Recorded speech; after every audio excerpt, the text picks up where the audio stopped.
Jérémy Pulvest, donc je remplace Monsieur Carlier qui pouvait pas être là ce matin, malheureusement. Voilà, je vais ensuite laisser parler Madame Conrad donc pour présenter cette formation, parce que c'est elle du coup qui l'animera, par la suite. Donc l'ENOS travaille avec Madame Conrad déjà depuis un moment pour monter cette formation. Notre ambition étant de voilà, toujours être au plus proche et d'accompagner, la profession comptable pour, voilà, dans l'amélioration de ses compétences, ses connaissances et cetera, de toujours essayer de se maintenir, au maximum des connaissances et voilà, de l'évolution finalement du métier. Donc je vais laisser Madame Conrad vous présenter, voilà la formation donc, qu'elle a créée et puis j'espère que vous serez nombreux à venir suivre, cette formation. Merci Jérémy. Donc en fait, cette formation, c'est ça, un véritable transfert de compétences, hein. C'est très pratique, c'est très opérationnel. Ça va durer 4 jours, en 2 fois 2 jours, pour pouvoir mettre les actions en place dans le cabinet dès le démarrage de la formation. Alors en fait, le but, hein, de ces sessions, c'est de pouvoir, pour le cabinet, définir une stratégie numérique et d'élaborer un plan d'action très opérationnel. Donc, et quand je dis le mener jusqu'au bout, c'est vraiment ça, parce que, bon, vous n'êtes pas sans savoir, beaucoup de projets de transformation qui sont menés dans les cabinets et qui, malheureusement, aujourd'hui, ne vont pas jusqu'au bout. Et pourquoi ça ne va pas jusqu'au bout? Ben, souvent, c'est un problème humain, hein, ou d'action ou de planification qui n'a pas été suffisamment organisée et suivie. Donc, c'est comment définir cette stratégie, comment on élabore un plan d'action adapté au cabinet. Et surtout aussi, on parle beaucoup d'outils aujourd'hui, qu'ils soient numériques ou non, parce que dans un cabinet, on a de tout, hein, et de voir quels sont les meilleurs outils choisir pour mener à bien les transformations du cabinet. Alors, on sait très bien que le digital va induire beaucoup de changements dans les cabinets et surtout de bien réfléchir à quels résultats on veut par rapport à ces transformations. On va parler d'offres de services parce que, bien entendu, le but avec tous ces enjeux aujourd'hui, c'est de se dire quels résultats on veut obtenir. Eh bien, généralement, c'est de se recentrer aussi vers le client et qu'est-ce qu'on va lui amener. Comment on va aussi commercialiser ses prestations. Et bien entendu, la clé du succès de tout projet que l'on mène dans un cabinet, c'est d'embarquer les équipes, que ces équipes adhèrent au projet et de voir comment on va les accompagner. Car sans embarquement de ces collaborateurs, on sait très bien que c'est très compliqué de mener jusqu'au bout un projet et surtout de les réussir. Donc voilà le but en fait de cette formation.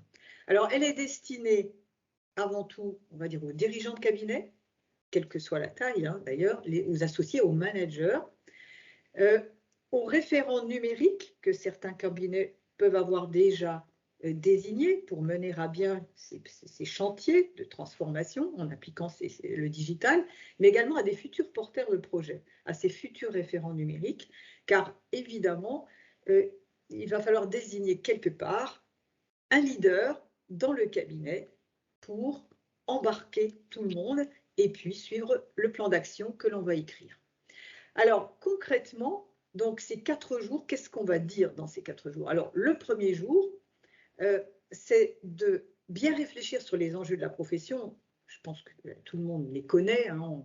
Il y a suffisamment de formations, de conférences, de réunions organisées par l'ordre, par l'ENOS aussi autour de ces sujets. On sait très bien qu'il y a la facture électronique qui va bouleverser quand même beaucoup de choses aussi dans les cabinets et chez les clients, hein, entrepreneurs. Donc, il y a un sujet, on va en discuter le premier jour de cette formation pour parler des conséquences. Qu'est-ce que c'est? Qu'est-ce qui va se passer en 2024, puis les années suivantes? Il y a des échéances qui sont importantes, bien connaître aussi qu'est-ce qui va se passer dans les entreprises et dans les cabinets par rapport à ça. Les attentes des clients, quand on interroge les entrepreneurs, quand on va à leur rencontre, pas vos clients, mais aussi dans les réunions d'entrepreneurs, il y en a beaucoup, il y a beaucoup d'associations. Est-ce que par rapport à ces attentes des clients, est-ce qu'on est vraiment en phase au niveau de la profession comptable? Évidemment, bien entendu qu'on est d'accord avec eux, mais est-ce qu'on a mis en place tout ce qu'il faut dans le cabinet pour répondre à leurs attentes? Donc ça aussi, on va en parler.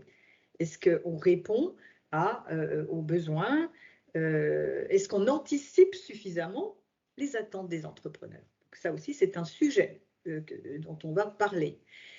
Alors, ça veut dire qu'à un moment donné, peut-être que si on n'est pas totalement en phase, on ne leur donne pas tout à fait ce qu'ils attendent, c'est comment on va faire pour justement changer dans le cabinet. Et ça, on va toucher l'humain. Souvent, ce n'est pas qu'une question d'outils, qu'une question d'organisation, mais bien une question de personne. C'est comment on va amener les collaborateurs à changer de mode de fonctionnement, de façon de penser et de façon de collaborer avec les clients. Et c'est là qu'on va réfléchir à un questionnaire, à un état des lieux du cabinet, 360 degrés. On va se dire, on va bien analyser l'existant. Et cet existant, eh ben, ça va être déjà qu'est-ce qu'on veut dans les 3 à 5 ans, où est-ce que le cabinet veut aller. En termes d'offre de service, est-ce qu'on est en phase avec ce que les clients attendent? Est-ce qu'on leur offre bien ce qu'ils veulent? Et surtout à échéance 2024, avec ce nouveau fonctionnement de facture électronique, de plateforme, etc., d'accompagnement des clients, on va réfléchir sur la formalisation de ces offres. Est-ce qu'elles ont été formalisées, bien tarifées? Est-ce qu'on vend suffisamment bien les offres de services? On va réfléchir sur les outils que l'on a. Est-ce qu'ils sont adaptés à l'échéance 2024 et plus tard? Et par rapport à ce qu'attendent nos clients en termes d'indicateurs de gestion, etc. On va réfléchir à tout ça, à la communication interne et externe. Donc, on va, au cours de ces premiers jours, bien réfléchir à comment on fait un état des lieux dans le cabinet. Ensuite, on va parler de la conduite du changement. Parce que ça, c'est un gros sujet dans les cabinets, c'est que les collaborateurs, on va devoir les amener à travailler différemment. On sait très bien que la facture électronique va un peu bouleverser leur quotidien, hein, quelque part. Et le quotidien des clients aussi, hein, qui vont travailler aussi différemment. Et donc, on va se dire, ben, comment on va faire pour amener à la fois les équipes et les clients à travailler différemment? Comment on va faire adhérer les ressources aux transformations du métier, les amener à apporter, à accompagner plus régulièrement les clients. Et là, il va y avoir des méthodes, donc je vais expliquer au cours de cette journée comment on anime des ateliers de collaborateurs pour les faire adhérer au changement de métier, d'organisation, mais également de s'intéresser encore plus aux clients en termes d'accompagnement. Donc voilà ce premier jour. Déjà, pendant 7 heures, c'est un vrai travail pratique, hein, qui est fait avec des outils que je vais donner et expliquer. Le deuxième jour, là, on va se dire, bon, on a bien compris, on a un bon état des lieux dans le cabinet, on sait comment le faire, on sait comment embarquer les collaborateurs dans cette histoire, dans cette aventure, comment construire son plan d'action. Et là, on va écrire, on va apprendre pendant cette journée-là comment on va définir ces orientations. Au niveau des clients, quels sont les clients idéaux? On va y réfléchir. Les offres de services. Est-ce qu'aujourd'hui, par rapport à l'état des lieux que l'on a fait, on va peut-être voir qu'il faut adapter ces offres de services? Comment on les adapte? Parce qu'on connaît bien nos clients, comment on va monter ces nouvelles offres? On va réfléchir en termes d'outils. Est-ce que les outils que j'ai aujourd'hui dans le cabinet, sont bien les bons par rapport à ce que je veux proposer à échéance 2024 et plus, pour bien accompagner mes clients? En termes de ressources aussi, on va se poser la question. Et on va écrire peut-être qu'à un moment donné, avec les effectifs que vous avez, et on peut trouver des vraies pépites, hein, par rapport à un accompagnement futur du client, régulier, hein, eh bien, comment on va les former? Comment on va les amener à se recentrer vers les clients, etc. Puis on va aussi réfléchir à un calendrier. On est en 2022, échéance 2024, on a un peu de temps, mais ça va aller vite. Et donc, on va écrire un plan mensualisé et on va voir comment on fait par rapport à cette journée. Donc, on réfléchit au mode de collecte, on va bien regarder comment travaillent les clients, vers où on veut les amener. On va réfléchir aussi aux formations auprès des clients, mais aussi en interne, etc. Et donc, la clé, justement, et ça c'est à la fin de cette deuxième journée, on va réfléchir à comment animer des groupes de travail. C'est-à-dire qu'on va aller chercher dans le cabinet quels sont les collaborateurs les plus à même de travailler avec vous sur ces transformations et de les amener à s'impliquer dans des groupes de travail. Et là, j'en ai donc cité 3. Un groupe organisation process qui va bien réfléchir aux outils par rapport aux offres que l'on veut et comment on veut accompagner les clients, quels sont les outils les plus adaptés.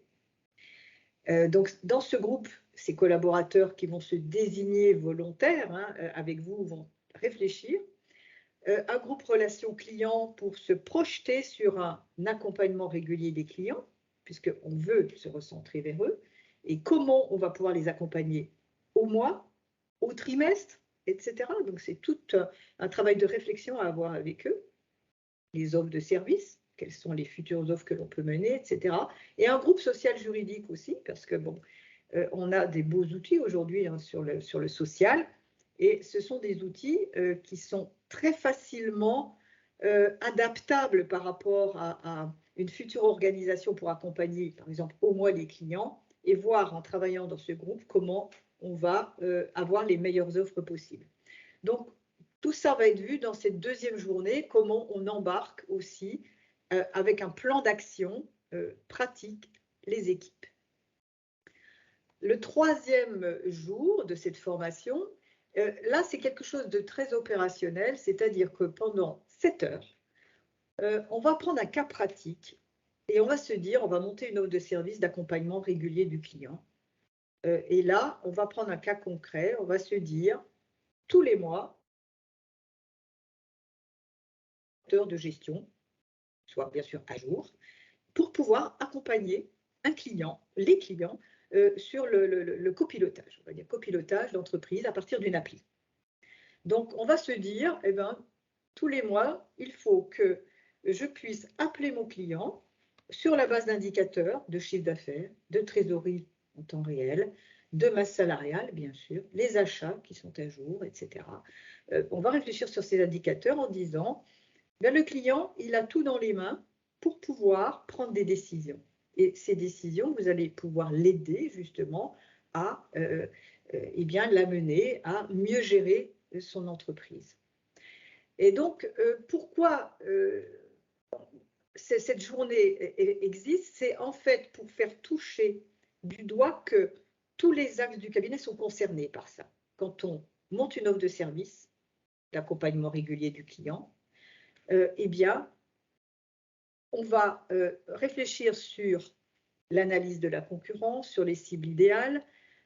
On va réfléchir à la meilleure offre d'accompagnement que l'on veut pour une clientèle d'artisans, pour une clientèle de BNC, pour une clientèle de transporteurs, etc., etc., en fonction des clients du cabinet.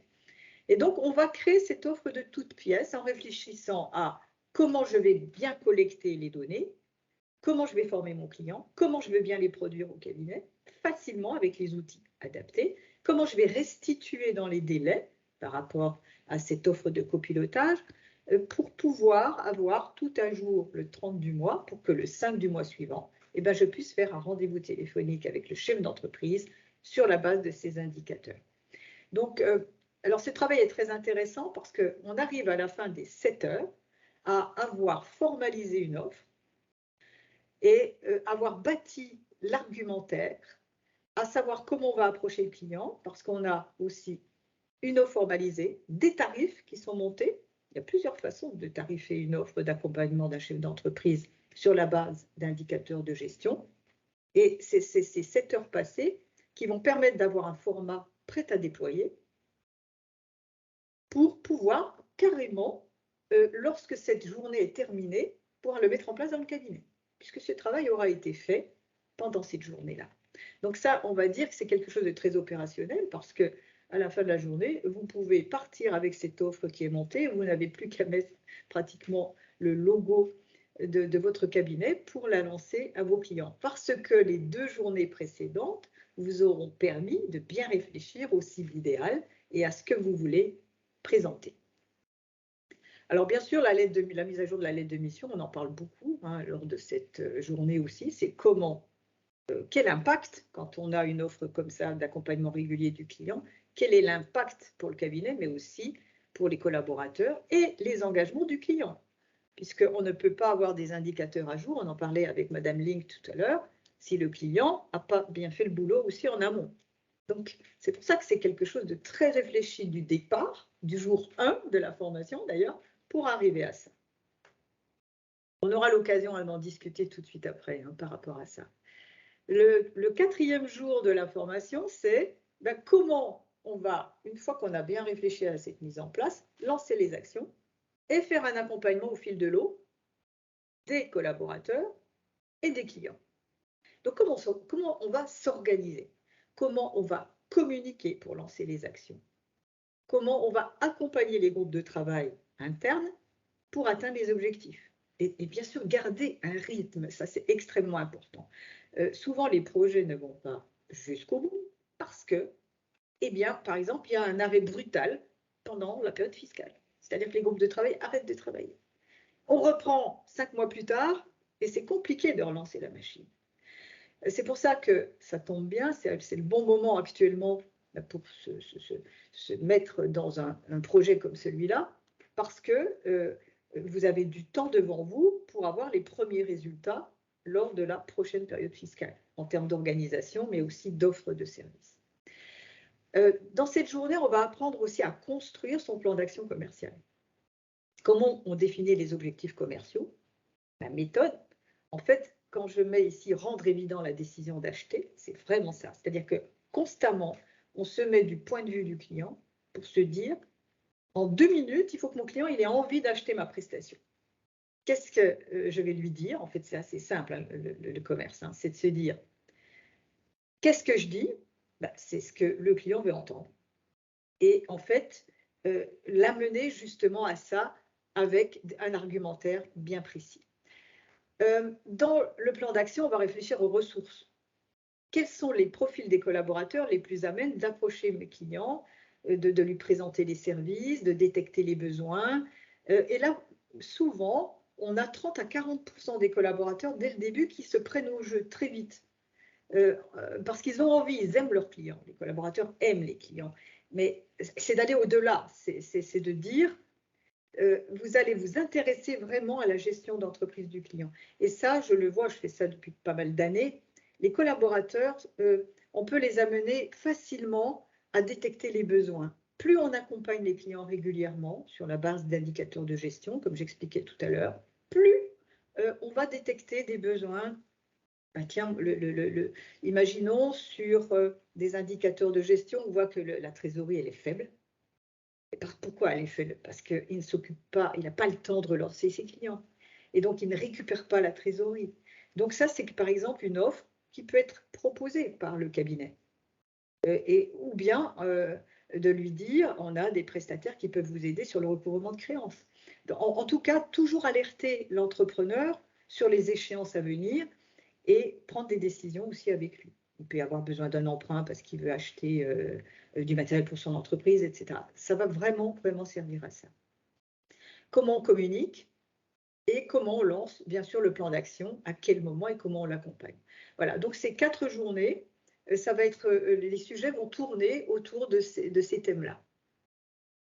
Alors, pourquoi ce format court, volontaire? Eh bien, c'est parce que, en fait, le but, c'est que à chaque fois, on donne des outils très opérationnels, avec des grilles d'évaluation d'outils. Par exemple, vous avez 4 ou 5 outils, un outil de production, plusieurs outils de gestion commerciale ou d'OCR, etc., de bien évaluer ces outils, à savoir est-ce que ce sont les bons, est-ce qu'il faut en changer? Donc, à chaque fois, il va y avoir des grilles d'évaluation et avec une façon d'évaluer les outils aussi qui va être expliquée pendant ces journées-là. Ce sont des choses très factuelles. L'offre de service, on vient d'en parler, elle va être montée pour que les personnes qui suivent cette formation comprennent bien comment on monte une offre et que tous les axes du cabinet sont concernés, de la collecte à la restitution. Donc, il faut que tous les rouages fonctionnent pour que le 5 du mois, par exemple, on puisse accompagner le client. Pourquoi le format présentiel fonctionne bien aussi? C'est qu'on va travailler ensemble en atelier et derrière, il va y avoir des partages d'expériences, on va co-construire les étapes ensemble, on va avancer sur ces 4 jours et puis les actions peuvent être mises en place dans le cabinet tout de suite. C'est-à-dire que dès la fin des 2 premiers jours, vous pouvez retourner dans le cabinet pour mettre en place avec les outils que vous avez dans les mains et la méthode, commencer à mettre en place toutes ces actions. Donc ça, c'est un plus aussi. C'est pour ça qu'on a choisi un format court, mais très accompagné et très opérationnel. Le but, c'est que pour la prochaine période fiscale, tout soit monté pour que vous puissiez présenter les offres aux clients.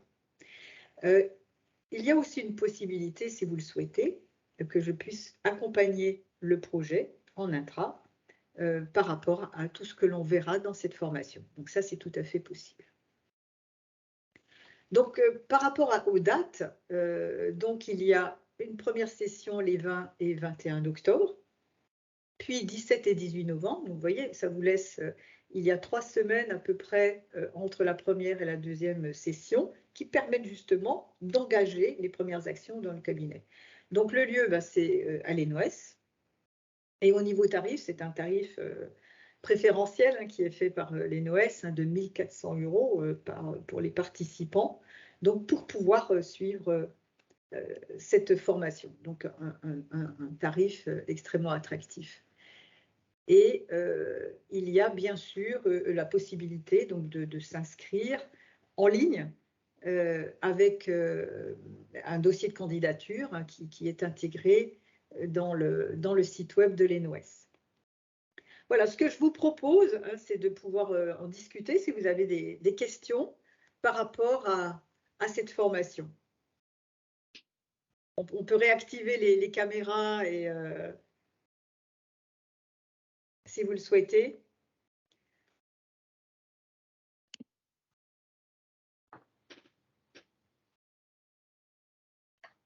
Merci beaucoup pour cette présentation.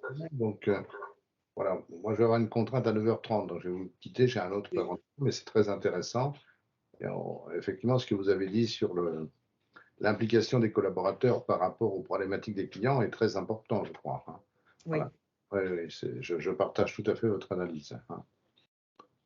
Merci. Oui, c'est un élément fondamental parce que si on n'intègre pas les collaborateurs dès le début, vraiment dès le début du projet, ça risque de durer, de perdre son souffle. Alors que les collaborateurs, en plus, c'est un excellent moyen de les fidéliser. Justement, de pouvoir les mettre dans la réflexion. La décision, c'est vous qui la prenez, bien entendu. Mais le fait que les collaborateurs soient dans la boucle dès le début, le rythme va être soutenu et tout va être construit facilement en réalité. Et il n'y aura aucun frein.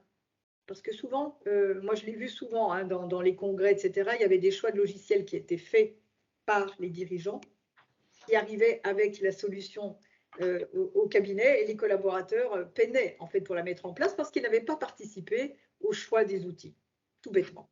Voilà. Donc ça, c'est une réalité. Merci beaucoup. Merci, Monsieur Lejeune, et puis à votre disposition. Merci. Bon courage. Merci. Du coup, Madame Conrad, on a quelques questions de participants qu'on a reçues par mail. Oui. Première question, comment se déroule concrètement la journée pour monter l'offre de service? Alors, cette journée, je vais revenir d'ailleurs sur le diaporama de l'offre de service. Voilà. C'est une journée qui est... on va partir d'une offre concrète. On va se dire, par exemple, en termes d'accompagnement, on en a parlé tout à l'heure, on veut donner tous les mois des indicateurs à jour aux chefs d'entreprise. Alors, évidemment, ces indicateurs, ils vont s'alimenter aussi automatiquement en temps réel à partir du moment où le cabinet a prévu une organisation autour de cette mise à jour, c'est-à-dire qu'il a la banque en temps réel, il a le chiffre d'affaires en temps réel parce que l'entrepreneur utilise l'outil qui est connecté avec le logiciel du cabinet. Donc, tout se fait au quotidien. Il va y avoir la masse salariale qui va être mise à jour une fois par mois par le collaborateur. Il va y avoir les achats. Si par exemple, on raisonne en TVA mensuel, c'est facile de monter une offre comme celle-là.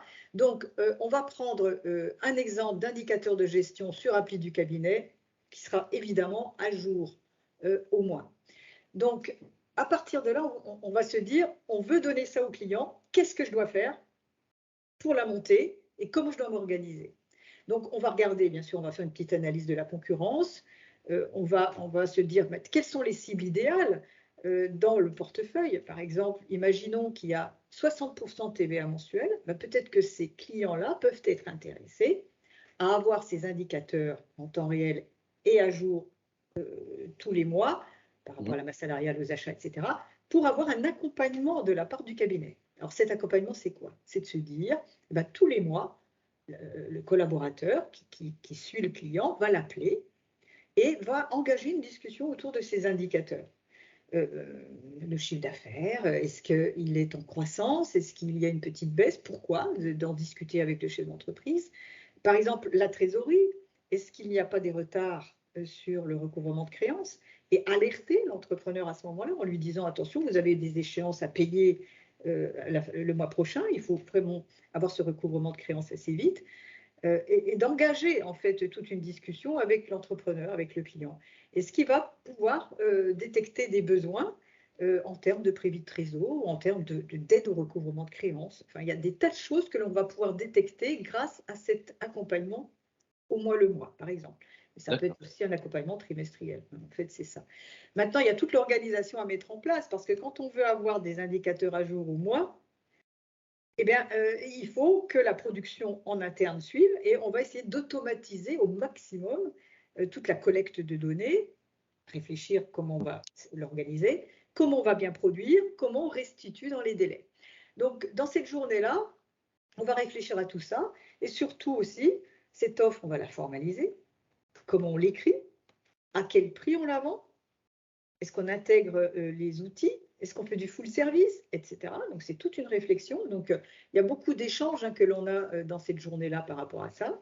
Quelles sont les ressources adaptées pour faire ça parmi les collaborateurs? Est-ce que c'est tous les collaborateurs? Est-ce que c'est une partie seulement? Donc, on va bien y réfléchir. Et puis, bien sûr, ça nécessite de mettre à jour la lettre de mission. Donc, parce qu'il y a un engagement de la part du client, quelque part. S'il veut être accompagné tous les mois, eh ben lui, il faut qu'à un moment donné, toute sa partie de collecte soit faite tous les mois. Voilà. Et en tout cas, qu'il n'y ait pas de pièces manquantes. Et puis, il y a toute l'argumentation, la communication, l'approche client qui est vue pendant cette journée. Voilà comment c'est organisé. C'est quelque chose de très concret. Ce qui fait qu'à la fin de la journée, après 7 heures de travail ensemble, eh ben, l'offre, elle est montée. Les tarifs, ils sont faits pratiquement. Le cabinet peut mettre en place cette offre immédiatement après, puisque les 2 journées précédentes, comme on le disait tout à l'heure, elles auront été, on aura construit, en fait, réfléchi à l'organisation à mettre en place pour pouvoir lancer une offre comme celle-là. D'accord. Donc voilà. Parfait. Alors, du coup, on a une deuxième question. Comment peut-on mettre en place les actions en cabinet entre les sessions de formation? Oui, ben là, ça rejoint un petit peu ce que je disais à l'instant, c'est que comme pendant ces journées-là, je donne beaucoup d'outils. Comment on évalue les outils que l'on a, un état des lieux des outils, parce que parfois, on se rend compte qu'il y a des outils qui sont redondants, tout bêtement. Donc, le cabinet paye des logiciels dont il ne se sert pas, ou peu. Est-ce que c'est judicieux de les garder, de continuer à les payer, etc. Et donc, en fait, cette évaluation qui est faite par les collaborateurs, par le groupe de travail dont je parlais tout à l'heure, qui s'appelle Organisation Process, c'est ce groupe-là qui va, en très peu de temps, évaluer les outils en fonction de là où veut aller le cabinet. Si, par exemple, le cabinet veut vraiment monter une offre de copilotage au mois ou au trimestre, eh bien, est-ce que les outils qu'il y a en place dans le cabinet sont les bons? Question à se poser. Et c'est en évaluant avec des grilles d'évaluation précises les solutions que l'on va dire, oui, c'est adapté, très bien, j'organise autour de ces outils, ou peut-être qu'il faut changer d'outil ou en ajouter un, et on va justement travailler sur cette organisation. Donc, pour répondre à votre question, c'est vraiment ça, c'est de se dire, à chaque fois, se poser pour faire un bon état des lieux, réfléchir aux outils qu'il y a sur le marché, éventuellement, si on veut en prendre un autre. Est-ce que c'est adapté aux offres, etc. Et tout ça, après les 2 premiers jours, le cabinet, les participants peuvent rentrer dans le cabinet et commencer à y travailler à partir justement de ces grilles d'évaluation. Après, je vais donner d'autres outils également sur l'analyse du portefeuille client, tout bêtement. C'est comment on fait une bonne analyse, définir les bons critères d'analyse. Là aussi, ce sont des outils que je vais donner. Et au fur et à mesure, quand il y a un pilotage du déploiement des services, c'est comment on pilote un déploiement. Il y a des étapes successives, chronologiques, à suivre. Et donc, je donne là aussi pas mal d'outils pendant ces journées-là. D'accord, parfait. Parce qui du coup nous amène un petit peu à la dernière question. Vous parlez de pilotage, on indique aussi dans le PowerPoint que vous pouvez accompagner justement les participants sur le long terme en intra. Comment ça se passe du coup après le complément de formation, si on peut appeler ça comme ça, pour ceux qui souhaiteraient continuer avec Booster Innovation en intra? Alors, ces 4 jours, c'est vraiment un véritable transfert de compétences que je fais, puisque je donne, on va dire, toute la méthode, les méthodes, les outils. Donc, tout est communiqué aux participants. Ils ont tout dans les mains pour pouvoir le faire eux-mêmes, s'ils le veulent, avec leur référent. Donc, on parle d'ailleurs quel est le bon profil pour être référent d'un projet comme ça dans un cabinet. Et si toutefois, les dirigeants souhaitent se faire quand même malgré tout accompagner par Booster d'innovation, bien entendu, c'est tout à fait possible. Je peux le faire en intra, en présentiel et en webconférence ou en webconférence, tout est possible, on peut tout imaginer, sur la base justement de cette méthode qui aura été expliquée pendant les 4 jours, toutes ces étapes à passer avec les outils que je vais donner. Donc, cet accompagnement peut se faire aussi au niveau des groupes de travail que je peux animer, aider justement les dirigeants à coordonner ce travail et d'animer les groupes de travail pour arriver au résultat. Le but, c'est quand on écrit un plan d'action, on a un calendrier précis, on essaye de s'y tenir. Donc, je peux en effet participer avec eux à cet accompagnement. D'accord. Donc, il pourrait même être envisageable pour éventuellement les gros cabinets où il serait plusieurs à vouloir se faire former en même temps, de faire une formation même directement en intra, parce qu'on va faire la formation chez eux. Oui, tout à fait. C'est tout à fait envisageable. En fait, cette méthode-là que j'ai éprouvée, puisque je le fais depuis plus de 20 ans, depuis l'arrivée, on va dire, d'Internet dans la profession comptable. Donc, j'ai cette expertise-là. Je suis en veille technologique, on va dire tous les jours. Tous les jours, il se passe quelque chose. Il y a plus de 80 solutions sur le marché aujourd'hui, très diverses, complètes ou des briques que l'on va ajouter sur des logiciels de production, par exemple. Eh bien, j'apporte cette expertise. Et ce qui permet d'aller plus vite aussi, quelque part. C'est qu'il y a un gain de temps puisque j'ai fait ces accompagnements dans des cabinets de toute taille, de cabinets de moins de 10 personnes à des cabinets qui ont des centaines de collaborateurs avec des implantations multiples. Donc, ça permet en effet de gagner beaucoup de temps et d'embarquer plus vite aussi peut-être les collaborateurs.